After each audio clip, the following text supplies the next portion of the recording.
नमस्कार, कसे आहात सगळे? चला तर सुरू करूया ठरलं तर मगच्या आजच्या भागाला. व्हिडिओ शेवटपर्यंत नक्की पहा. आजचा भाग सुरू होतो सायली आणि अर्जुन इकडे पोलीस स्टेशनमध्ये आलेली असतात. अर्जुन आता तिथल्या पोलिसांना विचारतो, मला एक फायनल कन्फर्मेशन द्या की विलासची बेल कोणी केली. त्या व्यक्तीचं नाव सांगा मला. त्यावर आता पोलीस बोलतात, हे बघा, या केसला 2 वर्षे होऊन गेली तर मला आता क्लिअर गोष्टी आठवत नाही. आता सायली त्या पोलिसांना बोलते, त्याचं नाव महिपत शिकरे होतं का? आठवून बघा ना. त्यावर आता पोलीस सायलीला उत्तर देत बोलतात, मॅडम, त्या बिलचे पेपर फाईल्समध्ये असते तर आपल्याला कदाचित हे कळलं असतं, पण आता हे सगळं पॉसिबलच नाही आहे. अर्जुन आता आणखीच फ्रस्ट्रेट होतो आणि तो पोलिसांना बोलतो, हे बघा, बेलचे पेपर्स हे रेकॉर्ड सोडून आणखी काही रेकॉर्ड्स आहे का आपल्याकडे, जेणेकरून आपल्याला कळेल. त्यावर आता पोलीस आठवत बोलतात, हो, आम्ही रजिस्टर मेंटेन करतो, मी लगेच चेक करून सांगतो. आणि आता पोलीस कबर्डमध्ये फाईल चेक करायला जातात. इकडे आता प्रिया अश्विनच्या ऑफिसमध्ये असते आणि ती विचार करते, मी खूप मेहनत केल्यावर हा माझ्याशी लग्न करायला तयार झाला. आता हा फिरला नाही म्हणजे मिळवलं. मलाच आता काहीतरी करावं लागेल यासाठी, असा आता प्रिया मनातच विचार करू लागते. तितक्यातच आता तिथे अश्विन येतो आणि तो प्रियाला बोलतो, हाय तन्वी. तो आता प्रियाला बोलतो, सॉरी, जरा एक इमर्जन्सी होती म्हणून मला यायला थोडा वेळ झाला. प्रिया आता अश्विनला बोलते, तू मगाशी म्हणाला होतास ना की आपण शांतपणे बसून बोलूया, म्हणून मी इथे आले.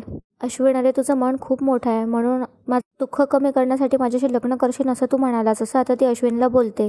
पुढे आता ती अश्विनला बोलू लागते की पण तू हे भावनेच्या भरात बोलून गेलंस हे कळते मला, पण असं काही कंपल्शन नाही आहे ना, तू शब्द दिलास म्हणून ते पाळायलाच हवं, असं काही तुला काहीच माझ्याकडून कंपल्शन नाही आहे. तू शब्द दिलास म्हणून मी तुला असं अडकून नाही ठेवणार आहे, असं तर ती नाटकं करतच बोलत असते.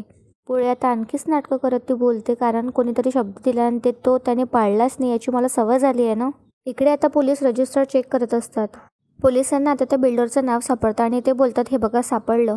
विलासला ज्या बिल्डरने बेल सोडवली होती त्याचं नाव आहे रविकांत देशमुख, असं आता ते अर्जुनला सांगतो. आता अर्जुनाने सायलीला थोडंसं धक्काच बसतो आणि आता सायली बोलते, असं कसं होईल. त्यावर आता रजिस्टरवरचं नाव दाखवत पोलीस त्या दोघांनाही बोलतात, अहो मॅडम, तुम्ही हे बघा, स्वतः बघा, रविकांत देशमुख असं नावसुद्धा आहे आणि त्याची सहीसुद्धा आहे. प्रिया आता नाटकं करत बोलते, मी खूप दुर्दैवी आहे रे, माझ्या नशिबात सुखच नाही आहे, त्यामुळे तुला हवं ते करायला तू मोकळा आहेस. आणि पुढे ती बोलते, मी जीव वगैरे देणार नाही आहे, मी कशाला जीव देणार आहे माझा. त्यावर आता अश्विन बोलतो, तन्वी, झालं तुझं बोलून, आता मी बोलू. त्यावर आता प्रिया हो म्हणते. अश्विन पुढे आता तन्वीला बोलतो, तन्वी, हे बघ, शब्द देऊन फिरणारा माणूस मी नाही आहे, त्यामधून एक मी असा आहेच नाही, मी तुझ्याशी लग्न करायला तयार आहे, फक्त एकच प्रॉब्लेम आहे. त्यावर आता प्रिया बोलते, कुठला प्रॉब्लेम. त्यावर आता अश्विन बोलतो, मी हे सगळं घरच्यांना कसं सांगू. दादा आणि वहिनीमुळे घरात पहिलेच खूप प्रॉब्लेम्स होत आहेत, सगळं वातावरण बिघडलं आहे, आणि यात मी आता त्यांना सांगितलं की मला तुझ्याशी लग्न करायचं आहे तर ते कसं रिॲक्ट करतील हे मला काहीच कळत नाही. इकडे आता अर्जुन आणखीच चिडताना बोलतो, मला हेच एक्सपेक्टेड होतं. बेलचे पेपर सापडत नाही आणि यात भलतंच कोणाचं तरी नाव आहे आणि मला खात्री आहे की तो माणूस महिपत शिकरेच होता. हा काय प्रकार आहे, असं आता पोलिसांवर चिडून अर्जुन बोलत असतो. सायली आता अर्जुनला शांत करत बोलते, तुम्ही शांत व्हा ना, यांच्यावरून चिडून काही उपयोग आहे का. पुढे आता अर्जुन सायलीला बोलतो, नाही, मला खात्री आहे रविकांत देशमुख हा महिपतचाच माणूस असेल. सायली आता अर्जुनला बोलते की पण आपल्या हातात पुरावे असल्याशिवाय आपण काहीच बोलू शकत नाही. सायली आता पोलिसांकडे बघत अर्जुनला बोलते की बघा, याविषयी आपण नंतर बोलूया, आता आपण इथून निघूया. त्यावर आता अर्जुन बोलतो की बरं, आणि पुढे तो बोलतो, या रविकांत देशमुखला मी सोडणार नाही. पोलिसांना थँक्यू म्हणतात, दोघेही तिथून निघून जातात. इकडे आता प्रिया अश्विनला म्हणते, हेच तर मी म्हणते अश्विन, तू जर तुझ्या निर्णयाला घेऊन ठाम असताना तर मला काही अशी भीती वाटलीच नसती, पण आता ते तुझ्या मनात माझ्याशी लग्न करण्याचं कसं येईल. त्यावर आता अश्विन बोलतो, असं नाही आहे तन्वी. अश्विनकडे बघत आता प्रिया मनातच बोलते, अरे मग थोबाड उघडून बोल ना तुझ्या आईबापाशी. तुझा भाऊ बघ, त्यांनी तुझ्या आईवडिलांच्या नाकावर टिचून त्या सायलीशी लग्न केलं आणि तू लग्नाबद्दल बोलायला सुद्धा घाबरतोयस, असं आता ती मनातच बोलत असते. अश्विन आता विचार करू लागतो. इकडे आता सायली आणि अर्जुन बाहेर येतात. अर्जुन बोलतो, हा महिपत किती हुशार आहे बघितलं तुम्ही, त्याने इथे सुद्धा काही फुटप्रिंट सोडले नाही आहेत. पुढे तो आता सायलीला बोलतो, विलासची बिल त्यांनीच केलं आहे, पण त्याचं नाव यायला नको म्हणून त्याने हे पण गायब केलं इथे. आता इकडे सायली बोलते, तुम्ही जेव्हा मागच्या वेळेला आश्रमातून पुरावे गोळे केले होते तेव्हा आश्रमाला मागे आग लागली होती आणि जे पुरावे तुम्ही जमा केले होते ते पण जळून खाक झाले होते, तोही असाच पुरावे गायब करण्याचा प्रयत्न असेल ना. त्यावर आता अर्जुन बोलतो, ऑफकोर्स, महिपत नेहमी असाच करत आलाय आणि म्हणूनच खूप कमी वेळा पकडला गेलाय तो, पण आता हा रविकांत देशमुख हा कोण आहे हे आपल्याला शोधावंच लागेल. चला आपण आता ऑफिसला जाऊया, असं आता तो सायलीला बोलतो. तितक्यातच आता सायली बोलते, अहो, मी तुझी पार्टनर किंवा असिस्टंट जे कोणी असेल, तुमचा स्टाफ नाही आहे मी, मला घर आहे, संसार आहे आणि सगळ्यात मुख्य म्हणजे मला स्वयंपाकघराचा वेळा पाडायचा आहे, त्यामुळे माझी इथली ड्युटी आता संपली अर्जुन आता सायलीला बोलतो, म्हणजे तुम्ही मला सोडून आता घरी जाणार आहे? त्यावर आता सायली बोलते की हो, पण मी घरी जाते, तुम्हाला सोडून कुठेच जात नाही आहे. तुम्ही असं समजा की मी तुमच्याबरोबरच आहे, कारण मी घरी जरी गेले ना तर सतत तुमचाच विचार करणार. अर्जुन पण पुढे बोलतो की सेम हिअर, मी सुद्धा ऑफिसला असताना तुमचाच विचार करतो. आता अर्जुन बोलतो की पण मध्ये ही विचार येतात की मम्मा तुम्हाला काही बोलली नसेल ना, अश्विनने काही बोलून हर्ट नसेल केलं ना. पुढे आता सायली बोलते, तुम्ही हा विचार का करता? त्यांना जे बोलायचं ते बोलू द्या ना. सायली आता अर्जुनला असंच बोलते, चला निघूया. त्यावर आता अर्जुन बोलतो की ठीक आहे, मी तुम्हाला सोडून देतो. पुढे सायली बोलते, त्या मधल्या चौकातच सोडा हा मला, मी तिथून जाईल पुढे, आणि तुम्ही घरी आलात की आपण केसबद्दल बोलू. त्यावर आता अर्जुन बोलतो ओके, आणि दोघेही तिथून निघून जातात. इकडे आता प्रिया अश्विनला बोलते, ठीक आहे अश्विन, मी समजू शकते, तू माझ्याबद्दल तुझ्या आईबाबांशी नाही बोलू शकत, तुझी पण काही चुकी नाही, परिस्थिती पण खूप अवघड आहे, मी येते. असं म्हणत आता प्रिया तिथून उठायलाच जाते, तर अश्विन तिला बोलतो थांब तन्वी. आता इकडे प्रिया हसायला लागते आणि पलटून बोलते काय? त्यावर आता अश्विन बोलतो, डॅड आता फॅक्टरीमध्ये असेल, पण आई घरीच असेल, आपण तिच्याशी जाऊन बोलूया, आज मी तिला आपल्या लग्नाबद्दल सगळं सांगून टाकतो. त्यावर आता प्रिया बोलते, आपण आता लगेच जायचं? तू माझ्यासाठी इतकं धाडस करतो असं आता ती नाटकं करत असते. त्यावर आता अश्विन बोलतो, तुझ्यासाठी नाही, आपल्यासाठी, यापुढे तुझी कधीही फसवणूक होणार नाही याची जबाबदारी माझी, असं आता तो प्रियाला बोलतो. इकडे आता प्रिया मनात बोलते, सॉरी, मी अशी कुठलीच गॅरंटी तुला देऊ नाही शकत. आणि दोघीही आता घरी जायला निघतात. इकडे दोघीही आता घरी येतात आणि आता अश्विन प्रियाला बोलतो, तू इथे बस, मी मम्मा कुठे आहे ते बघून येतो. आता प्रिया सोफ्यावर बसते आणि सायली किचनमध्ये असते. अश्विन आता कल्पनाच्या रूममध्ये जातो. आता प्रिया सायलीला बघून तिच्याजवळ जाते आणि तिला बोलते, अरे हो, आजकाल इथे वेगवेगळ्या वेळेला वेगवेगळा स्वयंपाक होतो नाही का, म्हणून इथे कामवाल्या बाया वेगवेगळ्या असतात, कधी तू, कधी विमलताई. सायली आता तिला उत्तर देत बोलते, विमलताईसारख्या काम करणाऱ्या बाया असतात ना, ते काम खूप वरच्या दर्जाचं असतं. अशा मदतनीसांच्या जीवावर कितीतरी जीव, कितीतरी घरं चालतात, आणि त्या जेवढं काम करतात ना तेवढं कोणाला करायला जमणार नाही. आणि बघ, माझ्या माणसांसाठी तू जर मला मोलकरीण म्हणत असशील तर मला मान्य आहे. प्रिया आता पुढे बोलते, अगं विमलताईसोबत सगळे चांगले वागतात ना, तुला तर कचऱ्यासारखे वागवतात, आणि हे जे तू नेहमी माझी माणसं करत असतात ना, तेच तुझी माणसं माझ्यावर किती प्रेम करतात हे बघितलंस ना. त्यावर आता पुढे सायली बोलते, किती दिवस सांग ना, किती दिवस? तुझा खरा चेहरा जोपर्यंत सगळ्यांसमोर येईल तोपर्यंतच. तुझे 100 अपराध भरतील तो दिवस दूर नाही आहे प्रिया. आता प्रिया काही बोलतच असते, तितक्यातच आता अश्विनचा वरून आवाज येतो की प्रिया वर ये, मम्मा तिच्या खोलीतच आहे. इकडे आता सायलीला प्रिया बोलते, सायली मी वर जाते, माझ्यासाठी कॉफी आणशील का खोलीत? मग ती पुढे नाटकं करत बोलते, सॉरी सॉरी सॉरी, मी विसरलेच होते की तुला तुझ्या सासूच्या खोलीत इंटरेस्ट नाही आहे, की ती दुर्दैवी आहेस ग तू, असं म्हणत आता प्रिया तिथून निघून जाते. इकडे आता सायली विचार करू लागते, प्रिया अशी अचानक अश्विन भाऊजींबरोबर घरी कशी आली असेल? हिची तब्येत तर बरी असेल ना. आता मी खरंच कॉफी देण्याच्या निमित्ताने वर जाते, आई ओरडतील मला, पण नेमकी कशासाठी तिथे आली आहे ही मला कळेल तरी. इकडे आता कल्पना अश्विनला बोलत असते, अश्विन अरे तुझ्या मनात असा विचार आला तरी कसा? इथे आता प्रियासुद्धा असते. पुढे ती बोलते, तन्वीचं लग्न तुझ्या मोठ्या भावाशी झालं होतं ना. त्यावर आता अश्विन बोलतो, पण त्या लग्नात काय झालं हे सगळ्यांनी बघितलंच आहे, म्हणून त्यामुळे तन्वीने तिचं अख्खं आयुष्य रडत घालवायचं का? त्यावर आता पुढे कल्पना बोलते, अजिबातच नाही. आणि ते पुढे बोलते, तन्वीचे लग्नसुद्धा एका उत्तम मुलाशी व्हायलाच हवं, पण तो मुलगा तू असशील असं मला कधीच वाटलं नव्हतं. इकडे आता सायलीच्या मनात विचार येतो की तन्वीची तब्येत जर का खरंच बरी नसती मग ती आईंशी भेटायला का गेली वर? हा काय प्रकार आहे? तिचा काही नवीन प्लॅन तर नाही आहे ना? काहीच कळत नाही. इकडे आता कल्पना अश्विनला बोलते, तुम्ही विचार केला आहे ना? पुढे आता प्रिया नाटकं करतच बोलते, मामी मी सुद्धा अश्विनला हेच म्हटलं की दयेपोटी हा विचार करू नकोस. त्यावर आता अश्विन बोलतो, मी तुला जे उत्तर दिलं तेच मी मम्माला देईल. आणि तो आता कल्पनाला बोलतो की तन्वी किती चांगली मुलगी आहे हे आपल्या सगळ्यांना माहीत आहे, ती या घरासाठी परफेक्ट सून आहे, आणि जो मुलगा तन्वीशी लग्न करेल ना तो खरंच खूप लकी असेल, असं आता तो कल्पनाला बोलत असतो. पुढे तो बोलतो, आणि म्हणून मी तिच्याशी लग्न करतोय, आणि तिच्या दयेपोटी वगैरे असं मी काहीच करत नाही आहे. इकडे आता सायली कॉफी बनवते आणि एका मगमध्ये ती कॉफी घेऊन जाते. तिच्या मनात सतत विचार चालले असतात. ती बोलते की प्रिया आईशी काय बोलते हे मी दाराच्या बाहेर उभी राहून ऐकू का? पुढे आता ती बोलते, नाही नाही, मला असं करणं अजिबात आवडत नाही, पण पर्याय नाही आहे. असं म्हणत आता कॉफीचा मग घेऊन सायली वर जायला निघते. इकडे आता कल्पना तन्वीच्या डोक्यावर हात ठेवल्याने बोलते, तन्वी ये बाळा बस, आणि तिला बसायला लावते. पुढे ती बोलते, तुझं अर्जुनवरती प्रेम असताना तू या लग्नाला तयार कशी काय झालीस? त्यावर आता प्रिया नाटकं करतच बोलते, मामी प्रेम म्हणजे नक्की काय असतं गं? मी इतके दिवस मृगजळाच्या मागे पडत होते, लहानपणी सांगितलेली गोष्ट खरी समजून बसले, मोठ्याने घेतलेले निर्णय हेच मी प्रेम समजत होते, पण आता अश्विनशी खरी मैत्री झाल्यावर मला कळलं की माझ्या डोळ्यात पाणी आलं की तो अस्वस्थ होतो, मला त्रास झाला की त्याला त्रास होतो. खरं प्रेम काय असते हे आत्ता जाऊन कळतंय मला अश्विन भेटल्यानंतर, असं आता ती नाटकं करताच कल्पनाला बोलत असते. सायली आता कॉफी घेऊन वर येते, दाराबाहेरच आता उभी झालेली असते. आता सायली विचार करत असते की मी आज जाऊ की नाही. कल्पना आता प्रिया कल्पनाला बोलते की मामी मी हे लग्न माझ्या मनानेच करते. इतक्या दिवसानंतर मी आता स्वप्नातून जागी झाली. तुम्ही फक्त तुमचा आशीर्वाद द्या. कल्पना आता तन्वीला बोलते माझा आशीर्वाद आहेच ग, पण मला आता यांच्याशी आणि पूर्ण आजीशी बोलावं लागेल. आता प्रिया नाटकं करतच बोलते मामी हे बघ, त्या दोघांनी जर आमच्या लग्नाला परवानगी नाही दिली ना तर मी या घरात पाऊलसुद्धा ठेवणार नाही. इकडे आता कल्पना अश्विनजवळ जाते आणि ती त्याला बोलते अश्विन, अर्जुनच्या कॉन्ट्रॅक्टबद्दल कळलं तेव्हा मला असं वाटलं की मुलांमध्ये संस्कार करण्यात मी कमी पडले, पण अश्विन आज तुझा हा निर्णय ऐकून मला परत असं एकदा वाटतं की मी नाही चुकले. मी तुझ्यावरती 4 चांगले संस्कार नक्कीच केले. आता हे सगळंच बाहेरून सायली ऐकत असते.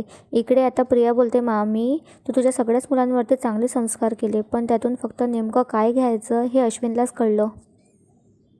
आता पुढे कल्पना बोलते की तुम्ही दोघांनी हे दाखवून दिलं की तुमच्या आईवडिलांनी तुम्हाला जे काही शिकवलं ना तुम्ही अगदी तसंच वागलात. इकडे आता कल्पना प्रियाला बोलते आणि तन्वी तुझ्यात ना प्रतिमाचे संस्कार दिसत आहेत. आता अश्विन कल्पनाला बोलतो म्हणजे मम्मा तुझी आमच्या लग्नाला परवानगी आहे तर? त्यावर आता कल्पना हो बोलते. हे ऐकून आता प्रियाला खूपच आनंद होतो. अश्विन आता कल्पनाला मिठी मारतो. आता इकडे प्रिया मनात बोलते मला माहीत होतं कल्पना तू एकटीच आहेस जी माझा प्लॅन यशस्वी करू शकते. तुझ्या भोळेपणाचा मला नक्कीच फायदा होतो गो. आणि आता कल्पना प्रियाला सुद्धा मिठी मारते. दोघीही आता इकडे कल्पनाचा आशीर्वाद घ्यायला जातात. तितक्यातच आता सायली आतमध्ये येते. कल्पना आता तिच्यावर ओरडते आणि ती सायलीला बोलते खोलीमध्ये यायच्या आधी दार ठोकायचं याची काही पद्धत आहे की नाही? त्यावर आता सायली बोलते आई हो मी प्रियासाठी कॉफी आणली. त्यावर आता कल्पना बोलते कोणी सांगितलं तुला? तुला नसले उद्योग करायला कोण सांगतं गं? त्यावर आता सायली बोलते प्रियानेच सांगितलं होतं. तितक्यातच आता आणखीच ओरडत कल्पना बोलते ताबडतोब खाली जा खालती, उगाच मला माझा आवाज ओरडायला लावू नको. हे बघून आता प्रिया खूपच हसत असते. आता सायली दार बंद करत खाली जाते.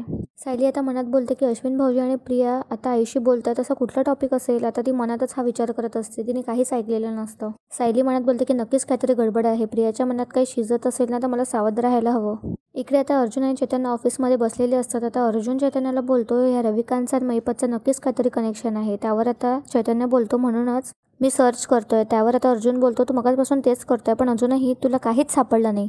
पुढे अर्जुन बोलतो तो खूप मोठा बिल्डर आहे असं मला कळलं आहे, सो त्याबद्दल इंटरनेटवर माहिती असायलाच हवी. त्यावर आता चैतन्य बोलतो तुझं म्हणणं मला पटतंय अर्जुन, पण त्यावर आता अर्जुन बोलतो पण काय? पुढे आता चैतन्य बोलतो रविकांत देशमुख या नावाच्या कोणीच इंटरनेटवर नाही आहे. असा कोणताच माणूस नाही आहे. म्हणजे असा नावाच्या व्यक्तीचं डिजिटल फुटप्रिंट नाही आहे, सोशल मीडिया अकाउंट नाही, इंटरव्ह्यूज नाही, कंपनीचं नाव नाही. अर्जुन आता बोलतो रविकांत देशमुख नावाचा माणूस एक्झिस्टच करत नाही. त्यावर आता चैतन्य बोलतो दिसतं तर असंच. पुढे अर्जुन बोलतो महिपतनेच विलासची बेल केली. त्याचं नाव लपवण्यासाठी रविकांत देशमुख या नावाचा त्यांनी एक माणूस क्रिएट केला. खूप हुशार माणूस आहे तो. या प्रकरणाचे डिटेल्स आपल्याला लवकरात लवकर शोधायला हवे असं आता तो अश्विनला म्हणत असतो, म्हणजे चैतन्यला म्हणत असतो. इकडे आता सायली अर्जुनला कॉल करते आणि बोलते तुम्ही कामात नाही ना? त्यावर आता अर्जुन बोलतो तुमच्यासाठी मी कधीच कामात नसतो. इकडे आता सायली अर्जुनला बोलते आज अश्विन भाऊजी लवकरच कामावरून आले. त्यांच्याबरोबर प्रियासुद्धा आली होती आणि दोघेही बऱ्याच वेळ आईशी काहीतरी बोलत होते. मला हे सगळं जरा विचित्र वाटतंय. त्यावर आता अर्जुन बोलतो त्यात विचित्रचं काय आहे? तिला कुठल्या ना कुठल्या कारणाने आपल्या घरी यायचंच असतं. भेटला असेल अश्विन तिला रस्त्यात आणि आली असेल त्याच्यासोबत. पण मला हे सांगा तिने तुम्हाला टोमणे तर मारले नाही? त्यावर आता सायली बोलते की हां ती वात्रट तर बोललीच माझ्याशी.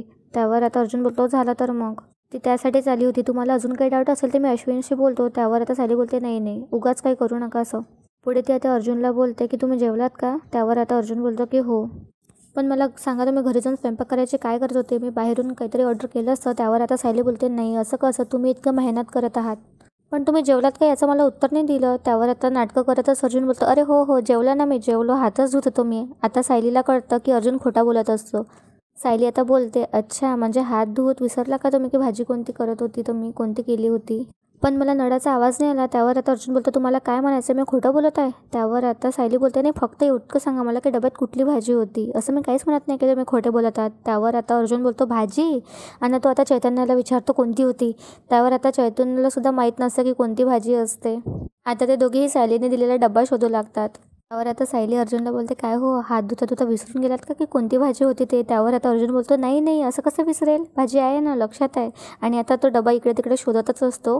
सायली आता बोलते हो असं काय करताय, आज वांग्याची भाजी होती ना डब्यात? आता अर्जुन बोलतो तेच म्हणत होतो काय सुंदर भाजी बनली, काय टेस्टी भाजी बनली, खूपच टेस्टी होती भाजी. त्यावर आता सायली बोलते किती खोटं बोलणार आहे तो अजून. आता अर्जुन हसतच बोलतो नाही.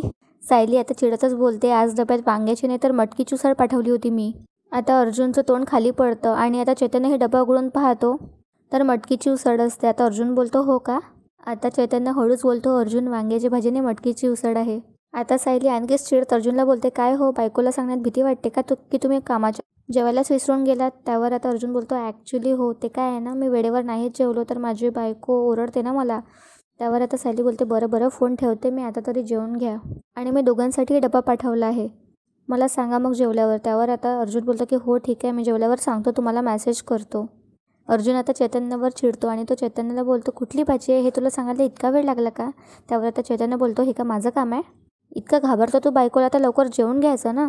आता अर्जुन इकडे चैतन्याला बोलतो तू माझ्या टीममध्ये आहे की त्यांच्या टीममध्ये आहे. त्यावर आता चैतन्य बोलतो असे प्रश्न ॲडव्होकेटला विचारायचे नसतात. ऑफकोर्स मी सायली वहिनीकडून आहे असं म्हणत आता दोघेही हसू लागतात. त्यावर आता अर्जुन बोलतो हो का मग तू उपाशीच राहा आता आणि चैतन्याचा हातचा तो डबा घेतो. त्यावर आता चैतन्य बोलतो अरे नाही मी जेवतोय.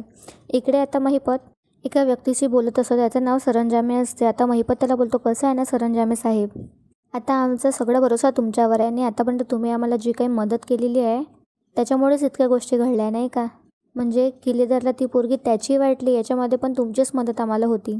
इतकं आता फक्त या टाईमला माझ्या पोरीला सोडवायचं तितकं बघा कारण केस तापली अर्जुन सुभेदार तापलेला आहे आता त्याच्यावर पाणी कसं होत्याचं इतकं तुम्ही बघा. त्यावर आता ते पोलीस बोलतात नाही शिकरे साहेब बरोबर आहे तुमचं काम पण तसं जोखमीचं होतं पण आता कशी आहे जोखीम वाढलेली आहे महागाई वाढली आहे मग आता किंमत पण वाढणारच की. त्यावर आता महिपत बोलतो की तुम्ही काळजी करू नका सरंजामे साहेब आणि पुढे तो बोलतो बरं राहिलं सध्या ना तुम्ही इतके घ्या आणि इतके हातात ठेवा असं म्हणत आता तो खिशातून पैशाचं बंडल काढतो आणि सरंजामे समोर ठेवतो.